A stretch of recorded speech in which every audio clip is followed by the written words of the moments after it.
Alan here from Our History, Your Story.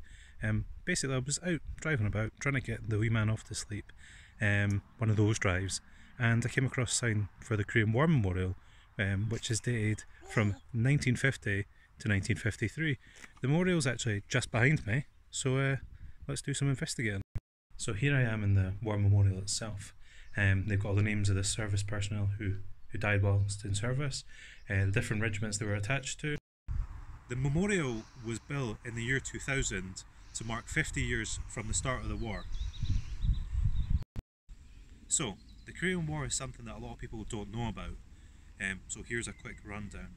Korea was held by the Japanese Empire during the Second World War, and after the Second World War, the communists came down from the north and took the north of the country, so that's your Russia, and the Americans came up from the south of the country and took the south of the country. They did have local support for this. There was a sizable population of communists in the north and a sizable population of capitalists in the south. So basically, the two powers left by 1949 with a tacit agreement that the country would be bordered on the 38th parallel. But this was not respected. In 1950, the North Koreans invaded the south of the country, taken most of the country. Now, the South Koreans went to the United Nations, which had been recently formed, to petition them for help. So it was a coalition of 16 countries, which included the UK and America, as well as many others, and they were led by General MacArthur. Now, they asked the North Koreans to vacate the South, but they ignored this, so military intervention did result. So they went in, and under General MacArthur, they did manage to push the North Koreans out of the south, and he even made it further into the north.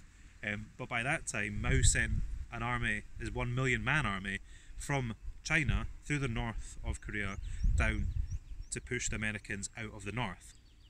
Now, this resulted in a stalemate, again along the 38th parallel, and that's basically where the situation is today. There was extensive negotiations, an armistice was tacitly agreed, and that's the situation that we have today. So, Britain sent a force of 100,000 troops from the United Kingdom. Of that number, 10,000 came from here in Scotland.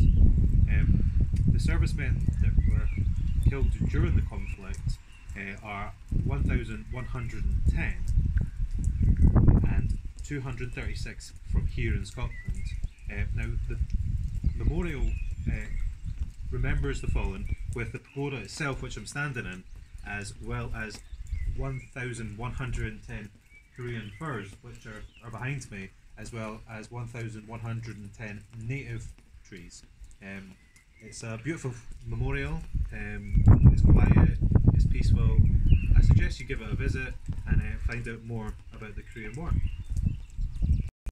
If you'd like to learn more about the Korean War, I highly recommend Max Hastings' book, The Korean War. It gets a lot of stuff right. It gets the sort of geopolitical situation of the day between the two main superpowers pretty down at the start of the Cold War.